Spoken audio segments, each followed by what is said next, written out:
네, 안녕하세요. 반갑습니다. 8월 24일 오후 경기 분석 방송 시작해 보도록 하겠습니다. 일단 오늘도 저희 방송 찾아주신 모든 형님들 다들 감사 인사 먼저 드릴 수 있도록 하겠습니다. 어서들 오시고요.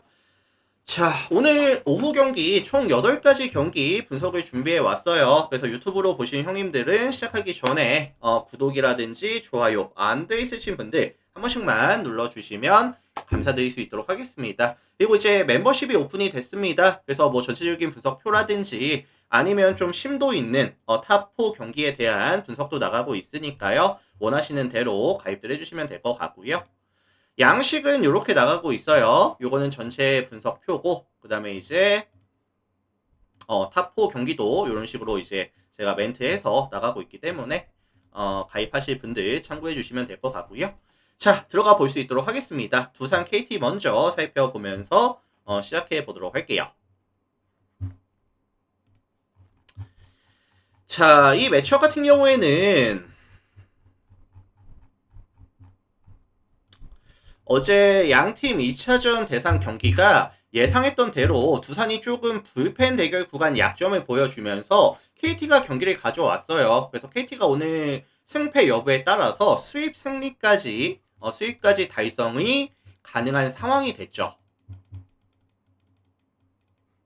수입까지 달성이 가능한 상황이 됐는데, 가장 눈에 띄는 부분은 소영준이가 이제 다시 선발 로테이션에 복귀했습니다. 선발 로테이션에 복귀했고, 뭐 구단 자체적으로 이닝 제한을 주면서 이제 그 불펜으로 사용하겠다라는 말을 했었는데 소영준이 자체는 이제 선발로 뛰었을 때 조금 더 이제 안정감을 느끼고 몸 관리가 편하다 뭐 이런 식으로 말이 있었나 봐요. 그래서 다만 뭐 선발 일수를 5일 6일마다 가져가지는 않을 거고요. 한 8일 9일마다 로테이션을 돌려준다고 합니다. 자, 그래서 어쨌든 이제 145kg짜리 투심에다가 커터, 그 다음에 이제 체인저까지 던져주면서 타이밍을 뺏는 투구를 가져가지고 있는 상황인데 8월달의 흐름은 안 좋았어요. 일단 선발 2번, 불펜 2번 나와서 13.2이닝 동안 13자책 8.56으로 안 좋았습니다. 다만 최근에 이제 이닝 소화도 조금 여유로웠고요. 이제 게임 클로징 이후에 6일 이후에 등판이다 보니까 어느 정도의 구위는 다시 회복이 되었을 것이다 라고 저는 보고 있거든요.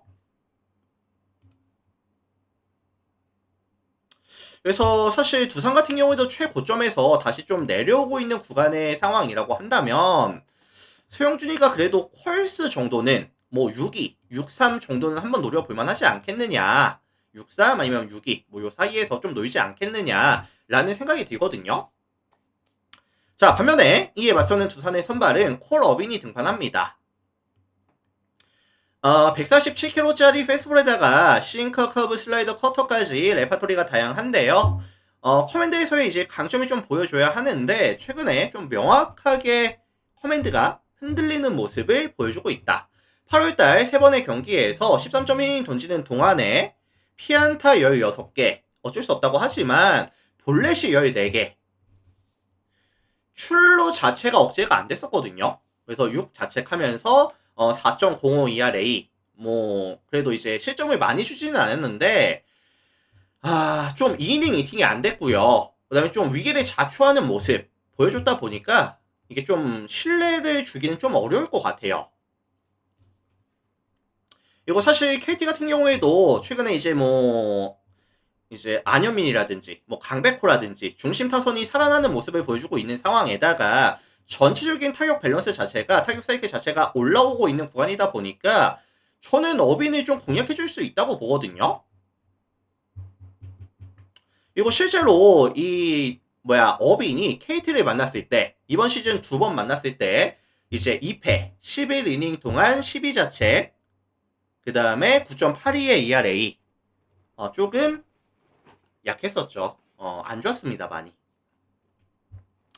이거 사실 이 어빈 이후에도 문제인데 이 어빈 이후에 최근 불펜에 대한 뭐 과부하라든지 불펜 소모도 많았었고요. 그다음에 이제 ERA도 좀 많이 올라와 있는 구간이죠. 그렇다고 한다면 좀 화력전이 베이스가 될 것 같기는 한데 더 나은 화력을 보여줄 수 있는 그 다음에 불펜 구간 좀 더 안정감이 있는 팀은 KT가 될 가능성이 높겠다. 뭐 이런 생각이 좀 듭니다.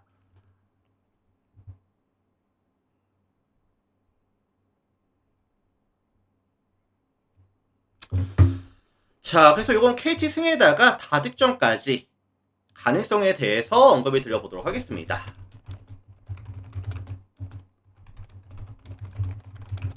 참고하시면 될 것 같아요. KT 승 7.5바 가능성 말씀 드려보도록 하겠습니다.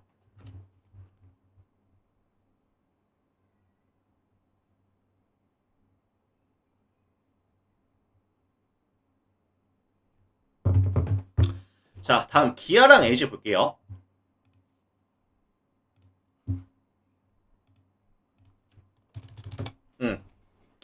자, 어제 기아가 홈에서 내일을 내고도 경기를 지고 왔는데, 내일 내고 경기를 지고 왔는데, 최근 양 팀의 분위기가 좀 많이 다릅니다. 기아 같은 경우에는 최근 4연패까지 연패가 길어지고 있는 상황이고, LG 같은 경우에는 최근 5게임에서 이제 4승 1무. 경기력이 괜찮았죠. 4승 1무로 경기력이 괜찮았습니다. 특히나 이 기아 같은 경우에는 문제가 뭐냐면은 최근 5게임 평균 실점이 9.2실점, 리그 전체에서 압도적 꼴찌를 기록하고 있는 상황이고 선발들의 부진에다가 필딩에서의 아쉬움이 겹치고 있다 보니까 실점 억제가 안 돼요, 지금. 그래서 기아는 최근 5게임 잘라놓고 봤을 때 선발들이 막아준 이닝이 22.2이닝 막아주면서 26자체 ERA로 환산한다면은 10.32의 ERA. 너무 말도 안 되게 안 좋았습니다. 그리고 동일 기간에 실책이 7개가 나오다 보니까 뭐 선발도 난리치고 불펜도 수비에서도 난리치고 하다 보니까 억제가 안 돼요, 지금. 자, 이런 상황에서 결국에 필요한 건 이제 에이스의 역할이 필요한데 아담 올로가 이번 시즌 보여준 모습은 나쁘지 않았습니다. 107.2이닝 동안 1.19의 WHP와 3.51의 ERA, 게다가 이제 볼산비 자체도 나쁘지 않다 보니까 분명히 에이스로서의 역할을 해줄 수 있는 건 맞아요. 자원인 건 맞아요. 근데 이제 문제가 부상 복귀 이유가 너무 안 좋거든요, 최근에. 8월달 3번의 등판에서 12.2이닝 동안 10자책, 7.11의 ERA. 하필 LG는 최근 5경기 평균 득점이 7.2득점, 리그 전체 1위를 달리고 있는 상황이고요. 동일 기간 팀 타율도 3할 1위까지 홈런이 8방이 나오고 있는 구간이다. 그래서 이게 경기력이 올라오지 못하는 올러와 그 다음에 선발들의 연쇄 부진 구간, 게다가 이제 필딩에서의 리스크까지 감안해 본다라고 한다면 기아는 오늘도 사실 안정감 있는 투수 운영이 안 될 가능성이 훨씬 더 높다고 봐요. 자, 반면에 이에 맞서는 LG의 선발은 토로스트가 등판합니다. 자, 151kg짜리 페스볼에다가 투심, 커터, 커브까지 던져주는데 뭐 레파토리 다양하고요. 구위 괜찮았고 커맨드 능력도 나쁘지 않았거든요.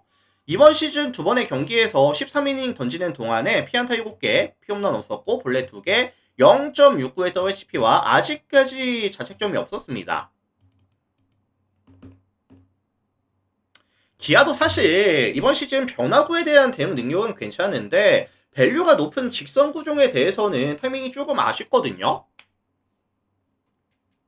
그래서 선발 싸움에 있어서는 LG가 마진을 남겨줄 가능성이 굉장히 높아 보이고요. 뭐 뒷심 싸움 넘어간다라고 한다면 조금 더 벌어질 수도 있는 경기가 되지 않을까, 뭐 이런 생각이 좀 드네요.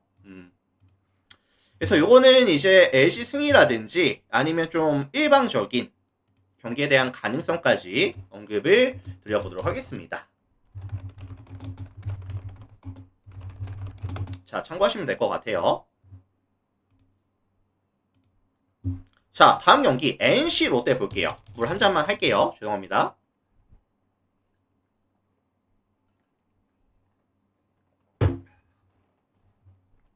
자, NC 롯데. 자, 요거는 이제 가장 눈에 띄는 부분이 아마 다 똑같을 거예요. 아마 모든 분들이 롯데 12연패 구간. 롯데 언제 연패 탈출하냐. 최근 14경기 따져놓고 봤을 때 12패배 2 무승부. 최근 14게임 연속으로 승리가 없었습니다. 그래서 이제 정말 좀 연패를 끊어줘야 될 타이밍인 것 같은데, 오늘 벨라스케즈 등판하고요. NC는 이제 이준혁이가 등판하죠. 자, 이준혁이 같은 경우에는 이번 시즌 145kg짜리 패스볼에다가 그 다음에 이제 커브, 슬라이더, 체인지업까지 브레이킹볼이 나쁘지는 않은데 직선 구종에 대한 밸류가 낮고요. 몰리는 공이 꽤 많습니다. 그래서 이닝 대비했을 때 정타에 대한, 장타에 대한, 볼질에 대한 억제가 안 되고 있는 상황에다가 1.64의 WHP와 7.54의 ERA 좀 많이 불안해요. 아마 오프너 정도의 역할을 수행해 줄 것 같은데, 사실 롯데의 좌타석에서 좀 공략이 가능하다고 보거든요, 이준혁이를.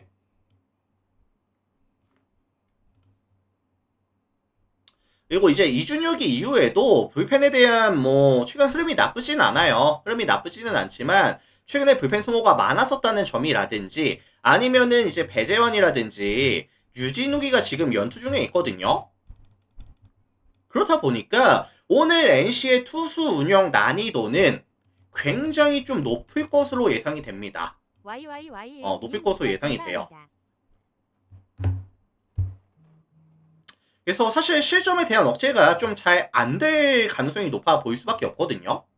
자, 반면에 이에 맞서는 롯데의 선발은 벨라스케즈가 등판합니다. 이번 시즌 두 번의 경기에서 8이닝 동안 2.13의 WHP와 9의 ERA, 분명히 기대치보다는 못하는 모습을 보여줬는데,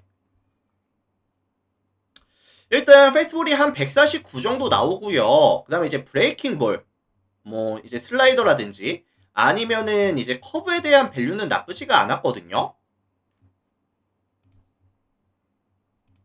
그래서 지금 NC 같은 경우에도 최고점에서 이제 타격감이 조금씩 떨어지는 구간에 있는 상황이고, 그리고 이제 데이비슨이라든지 박건우라든지 이런 우타 라인만 좀 잘 묶어주더라도, 중심 타선만 묶어주더라도 6이닝 이상 2실점 이하는 기대해 볼만 하다고 보거든요. 그래서 요거는 선발싸움 구간에서 롯데가 마진을 남겨줄 가능성이 높아 보이고, 불펜 구간 총력전이 가능한 롯데가 유진욱이라든지 배재현이 없는 NC보다는 조금 더 안정감 있게 경기를 풀어갈 가능성이 높지 않겠느냐, 이런 생각이 좀 듭니다. 그래서 롯데가 좀 연패를 벗어날 수 있는 타이밍이라고 보고요.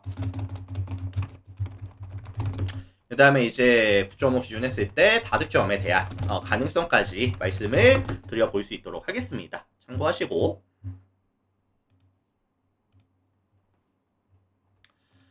자, 다음 경기 보도록 할게요. 하나랑 SSG 경기 보겠습니다. 하나 SSG. 자, 이 매치업은 어제 진짜 우리가 딱 예상한 그대로 흘러갔었죠. 황준서의 스플리터가 긁히면 게임 이상해질 수도 있다. 한화가 5대0 승리를 가져갔었고 6연패를 끊어내고 왔습니다. 자, 여기서 와이스로 이어지는 선발 운영이라고 한다면 한화 입장에서는 연승으로 가기 정말 좋은 타이밍이라고 말씀을 드릴 수가 있을 것 같거든요. 그래서 오늘 경기 잡으면서 위닝 확보하고 다음 주 좀 연승 흐름으로 가져갈 수 있는 상황인데, 일단 와이스 먼저 볼게요. 이번 시즌 24번의 경기에서 143.1이닝 동안 1.05의 WHP와 2.95의 ERA, 151kg짜리 패스볼에다가 그 다음에 이제 슬라이더, 빠른 구속, 강한 구위, 압도적인 브레이킹볼에 대한 밸류까지 밸런스가 좋아요. 이번 시즌 SSG 만나서도 3경기 나와서 18이닝 동안 6자책 3.00의 ERA, 나쁘지 않았었고요. SSG도 최근에 이제 중심 타선에서의 역할이 좀 안 되다 보니까 최근 5경기 평균 득점이 3.4득점, 리그 전체 꼴찌를 달성하고 있는 구간이거든요. 그래서 요게 와이스에 대한 기대치는 못해도 6이닝 이상 2실점, 3실점 정도? 요 이내로 가져오지 않을까 라고 기대값을 설정해 보도록 하겠습니다. 자, 반면에 SSG의 선발은 송영진이가 등판합니다. 이번 시즌 13번의 경기에서 43.2이닝 동안 1.58 WHP와 5.36의 ERA, 141kg짜리 패스볼에다가 커브 슬라이더 포크볼까지 던져주는데 이 볼 끝이 되게 좀 지저분하거든요. 근데 이제 약점이 뭐냐면은 리스크가 뭐냐면은 홈과 원정에서의 기복이 있습니다. 홈에서 9경기 나올 동안에는 32.1 동안 13자책 3.62에 나배드 나쁘지 않았지만 원정 4경기에서는 11.1 동안 13자책 10.32의 ERA 이 편차가 되게 좀 심해요. 커리어 내내 원정에서 좀 약했습니다. 이번 시즌뿐만이 아니라. 그리고 이제 하나는 사실 이 타격에서의 강점이 뭐죠? 집에서는 나쁘지 않다. 집에서는 나쁘지가 않은데 홈에서는 팀 오페스가 0.765 리그 전체 3위 팀이라는 점. 어제 경기 잡고 왔기 때문에 흐름이 좀 이어갈 가능성이 높아 보이는 게 좀 사실이 될 것 같아요. 그래서 선발 싸움에서 하나가 리드를 잡은 다음에 조금 불펜 구간은 잠겨지는 느낌의 경기. 그래서 뭐 하나 승리라든지 아니면 좀 일방적인 승리에 대한 가능성까지 말씀을 드려보도록 하겠습니다.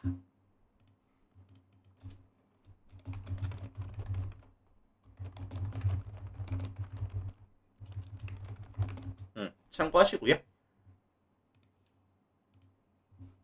다음 경기 볼게요. 삼성이랑 키움 경기 보겠습니다.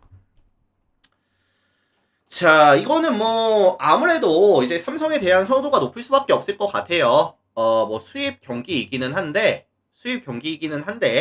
그래도 이제 후라도가 나오다 보니까 김현주가 나오다 보니까 뭐 키움을 볼 수는 없을 것 같죠. 자, 그래서 지금 키움 같은 경우에는 최근에 가장 큰 문제가 뭐죠? 일단 1차전도 그렇고 2차전도 그렇고 리드를 잡았어요. 리드를 잡았는데 지키는 게 안 됩니다. 최근 5경기 불펜을 보시면은 16.2이닝을 막아주는 동안에 9.18의 ERA 불펜 구간에서 계속해서 역전을 당하거든요. 지키는 게 안 되고 있고. 그래서 뭐 주승우가 이제 빠져있다는 점도 아쉽고요. 주승우가 빠져있다는 점도 아쉽고 뭐 전체적으로 좀 부진하고 있는 구간이다 보니까 안정감이 들 수가 없어요. 게다가 오늘 김현주가 나온다라고 한다면 2이닝 2팀도 안 될 거거든요.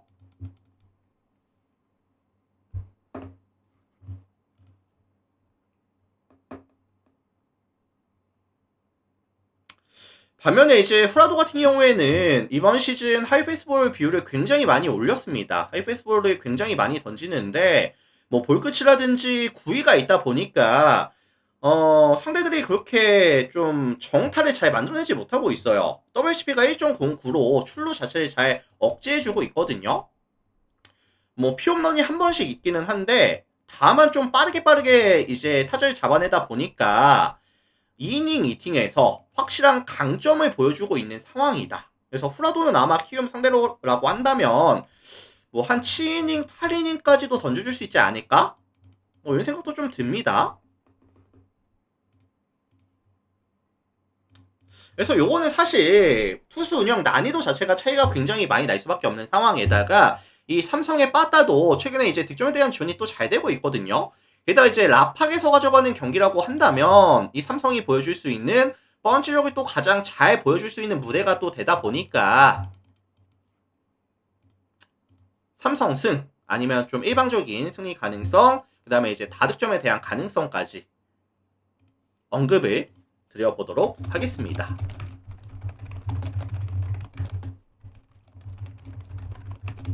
참고하시고요. 자, 이렇게 해서 이제 국내 야구는 다 살펴봤어요. 일본 야구 넘어가 볼 수 있도록 하겠습니다. 9개 다 살펴봤고 1야 볼게요.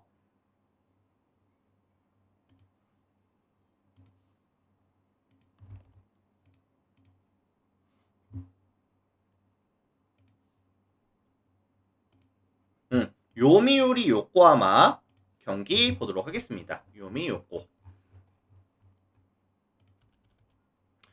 자, 요미우리가 이제 1차전, 2차전까지 야무지게 잡아내면서 3차전 수입까지 노려주는 상황이죠. 요코하마는 지금 계속해서 말씀을 드리고 있는데 제가 1차전부터 말씀을 드렸어요. 지금 요코하마는 타선에 대한 이 사이클 자체가 너무나도 내려오고 있다. 득점에 대한 지원이 점점 더 줄어들고 있는 추세이다. 라는 말씀을 계속 드렸습니다. 그래서 지금 최근 5경기 잘라놓고 봤을 때 평균 득점이 2.4득점까지 내려오면서 리그 전체 꼴찌까지 내려왔거든요, 결국에. 그래서 2할 2푼 4리의 팀 타율, 최근 5경기 2할 2푼 4리까지 팀 타율이 떨어지고 있고요. 여기서 이제 팀 사이클이 내려오다 보니까 그동안 느껴지지 않았던 슈고 마키에 대한 이런 빈자리가 느껴지고 있다. 해결을 못 해주고 있거든요. 자, 여기서 이제 요미우리의 선발은 아카오시 등판합니다. 이번 시즌 20번의 경기에서 116이닝 동안 1.03의 WHP와 2.48의 ERA, 147kg짜리 페이스볼에다가 뭐 스플리터, 그 다음에 슬라이더 커브 커터까지 던져주는데, 일단은 보더라인에 꽂히는 제구 능력이 정말 좋고요. 땅볼 유도, 장타에 대한 억제, 경쟁력이 되게 좋거든요. 특히나 116이닝 동안 볼넷이 단 16개, 커맨드가 워낙에 좋아요. 그렇다고 지금 요코하마가 배트 중심에 맞추는 능력이 뛰어나고 있는 팀도 아니고 최근에 득점에 대한 지원이 많이 줄어들어 있는 구간이라고 한다면 저는 이 아카오시에 대한 기대치를 좀 최대한 높게 잡아주고 싶긴 하거든요.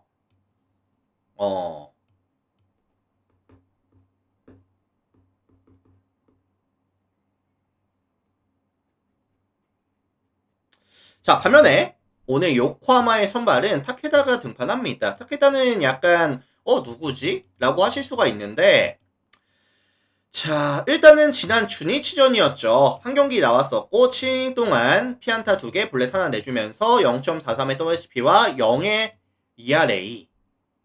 되게 잘 던졌어요. 148kg짜리 페이스볼에다가 이제 뭐 슬라이더, 커브, 스플릿까지 던져주는데, 사실 페이스볼에 대한 구위라든지 뭐 무브먼트는 나빠 보이진 않았거든요. 근데 좀 염려가 되는 부분은 존에서 조금씩 빠져나가는 공들이 그렇게 각이 좋다? 압도적이다? 라는 생각은 사실 들지 않았어요. 그래서 요미우리도 최근 5경기 지나놓고 봤을 때 평균 득점이 7.2득점까지 올라와 있는 구간에다가 직선 구종에 대한 강점까지 갖추고 있는 팀이다라고 한다면 타케다가 지난 시즌 주니치전에서 보여줬었던 압도적인 모습을 다시 한번 재현할 수 있을까요? 전 좀 쉽지 않다고 보거든요. 그리고 설사 이 타케다가 좀 잘 던져서 비등비등 가져갔다고 치더라도 불펜 대결 구간이 또 차이가 명확하게 최근에 나고 있어요. 요미우리가 훨씬 더 안정감 있는 불펜 구간이 또 만들어주고 있다 보니까 빠따 차이도 분명히 있다 보니까 요미우리가 좀 유리하게 가져갈 가능성이 높아 보이죠. 그래서 요거는 수입이라 할지라도 요미우리에 대한 승리 가능성에 대해서 언급을 드려보도록 하겠습니다. 참고하시고요.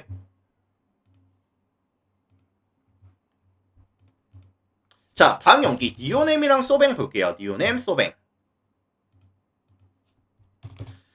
자, 퍼시픽 1위, 2위 싸움이고요. 1위, 2위 싸움이고 지금 게임차가 1.5게임 차까지 줄어들었거든요. 니오넴이 1차전 잡고 2차전 잡아내다 보니까 게임차가 많이 줄어들었습니다, 지금. 그래서 오늘 경기가 굉장히 중요한 상황이다. 여기서 이제 소뱅은 수입은 면하겠다, 막아주겠다, 모이넬로 등판하거든요. 자, 150kg짜리 자완 파이어볼로라고 보시면 될 것 같고요. 이번 시즌 뭐 슬라이더라든지 커브, 뭐 체인지업 전체적인 스토프가 굉장히 좋습니다. 이번 시즌 19번의 경기에서 135.1이닝 동안 0.86의 WHP와 1.13의 ERA. 정타에 대한, 장타에 대한, 볼질에 대한 억제가 전부 다 좋아요.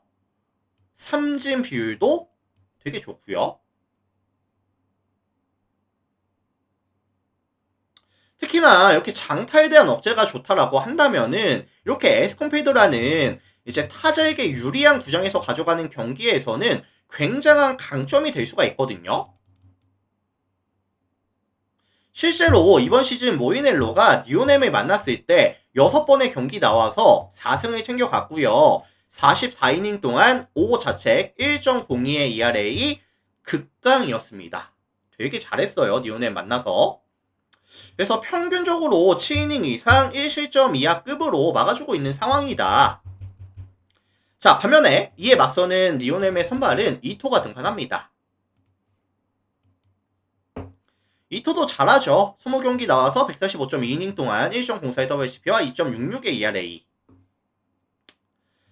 근데 이제 모이넬로라 이제 좀 차이점이라고 한다면 얘는 지금 장타에 대한 억제가 조금 아쉽거든요. 특히나 에스컴필드에서 경기를 가져갔을 때 8경기 나와서 53.2이닝 동안 26자책 4.36의 ERA. 소뱅이 사실 최근에 득점에 대한 지원이 명확하게 잘 되고 있다라는 말씀을 드릴 수는 없겠지만서도 최근 5게임에서 홈런이 몇 개가 나오고 있다? 6방. 그래서 에이스 대 에이스의 맞대결에서 가져가는 경기라고 한다면 이렇게 에스컴피드라는 타자 친화 구장에서 가져가는 경기라고 한다면 결국에 필요한 거는 폭발력이 아니라 펀치력이라고 저는 보고 있어요. 그래서 최근에 소뱅이 홈런이 워낙에 또 잘 나오고 있다 보니까 해결 능력을 보여주고 있는 구간이다 보니까 선발 싸움 구간에서는 소뱅이 리드를 가져갈 가능성이 높아 보인다. 다만 좀 거슬리는 게 뭐냐면은 불펜 구간 최근에 이 실점률이 좀 올라와 있거든요. 그래서 뭐 클로저 스기야마라든지 아니면 이제 뭐 후지라든지 얘네들이 최근에 좀 실점률이 올라와 있다 보니까 요게 조금 불안하기는 해요. 근데 이제 모이넬로가 사실 2이닝 이터로서의 역할도 있다 보니까 뭐 한 8이닝 9이닝 막지 말라는 법 없거든요. 그래서 이거는 뭐 그런 부분까지 전부 다 종합해 봤을 때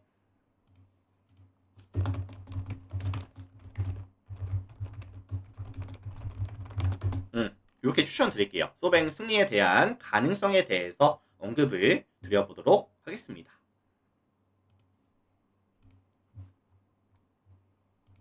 자, 약구 한신 볼게요. 약구 한신.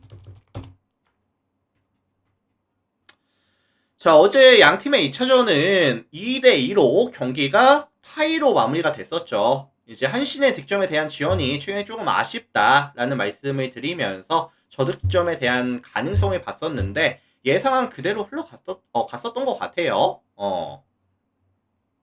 자, 여기서 이제 야쿠르트의 선발은 오쿠가와 등판합니다.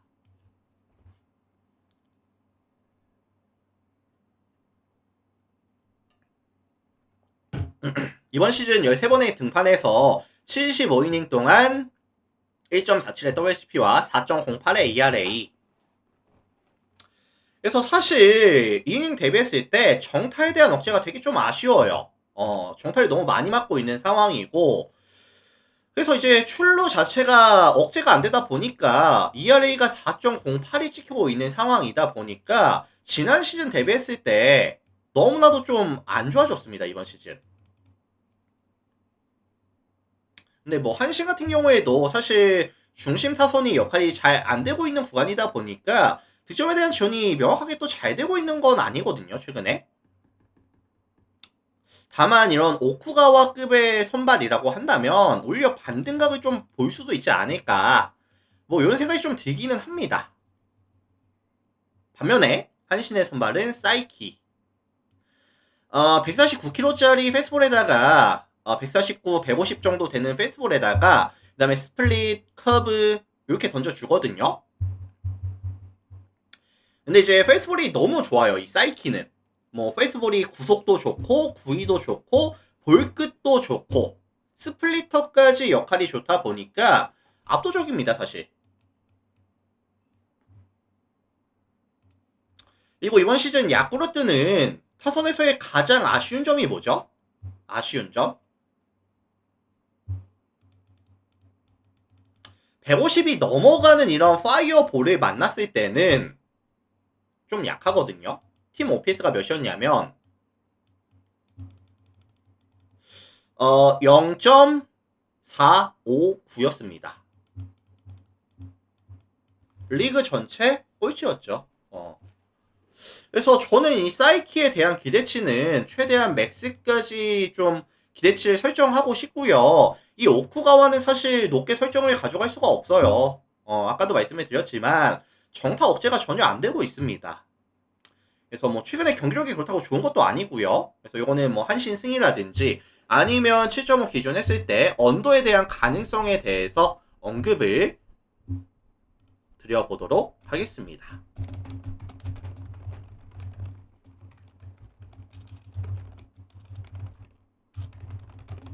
자, 참고하시고.